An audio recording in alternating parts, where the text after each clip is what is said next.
I was defending Christmas, and now I don't keep it. And if you're curious why, keep watching this video. Hey guys, Jerry here with Sanctified Supply Co. So I've been asked recently why we don't keep Christmas, why we don't have Christmas trees, kind of what's the deal with that. And that's a fair question. A lot of people don't know. We were celebrating Christmas and keeping all the traditional holidays, but I came across some information and it changed the way I felt about it. I was one of the people who was defending, don't say happy holidays, say Merry Christmas, don't try to take Christ out of Christmas. That was me, okay? And so I just want you to have context of where I'm coming from. But I found out that the origins of Christmas were very dark and had nothing to do with the birth of Jesus Christ or Yeshua HaMashiach, our Messiah. If it didn't have anything to do with him, then why was I celebrating it in honor of him? And does it matter what it means to me more than it matters what it means to him? I want to read a little bit of scripture for you, and this kind of gives us a feel of how God actually feels about this. Deuteronomy chapter 12 verse 29 says, "When Yahuwah your Elohim does cut off from before you the nations which you go to dispossess,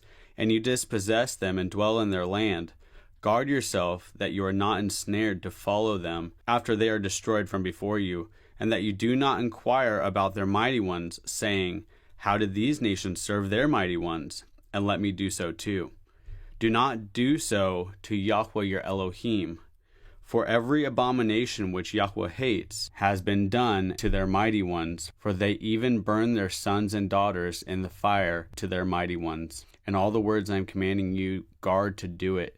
Do not add to it, nor take away from it." And I want to share with you guys a clip from my brother Tiborosaurus Rex. He's got a YouTube channel, a lot of great videos on there. If you search through his playlist, there's a lot of information that you can glean there. This is just the tip of the iceberg. There's so much information to back up what I'm saying here, what the word of Yah is saying here. Take a look at this, and please have an open heart and an open mindset to be corrected if you're wrong on what you currently believe.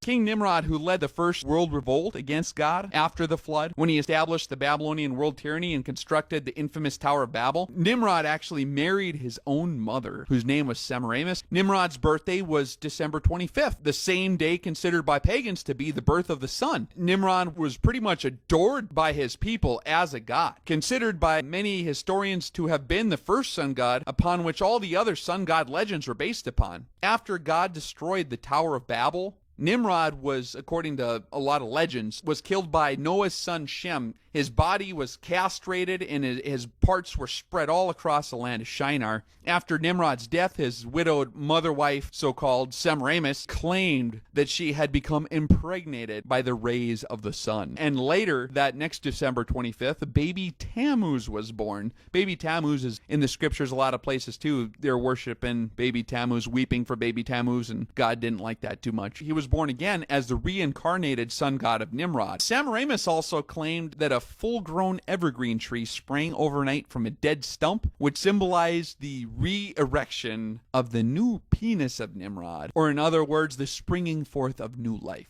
On each anniversary of his birth, every December 25th, Nimrod would visit the evergreen tree and leave gifts upon it. That's where a lot of the Yule log comes from that they'd throw in the fire, and then the next day it would be re-erected as the full tree, and the serpent was wrapped around it. That's where that comes from, that story of Nimrod. In Egypt, after God confounded the languages at the Tower of Babel, the story of Nimrod, Semiramis, and baby Tammuz was spread across the earth in over 70 languages. In Egypt, Horus, the son of Isis, the Egyptian title for the Queen of Heaven, was born at this very same time of December 25th. In accordance with the story of Nimrod, ancient Egyptians used to bring trees into their homes for their winter solstice festivals, in which children placed gifts at the bottom, and Sirius, the dog star, really a representation of Anubis, was placed at the top of the tree. The Egyptians even dipped balls in gold and silver. They'd cut testicles off animals or sacrifices, and they'd hang them from their trees. It represented the testicles of their sun god Ra, like a fertility kind of deal. One of the early roots of the modern Christmas character Santa Claus was actually the god Molech, or Chemosh. Every December 25th on the ancient calendar, this is recorded in the Bible too, a public child mass or sacrifice was held. The head priest would stoke this iron image of the enthroned Molech with wood and burning pitch, and they'd turn it into this giant glowing red furnace. And then the people, they make a long list of the desires that they wanted, and they'd recite them to their god of prosperity,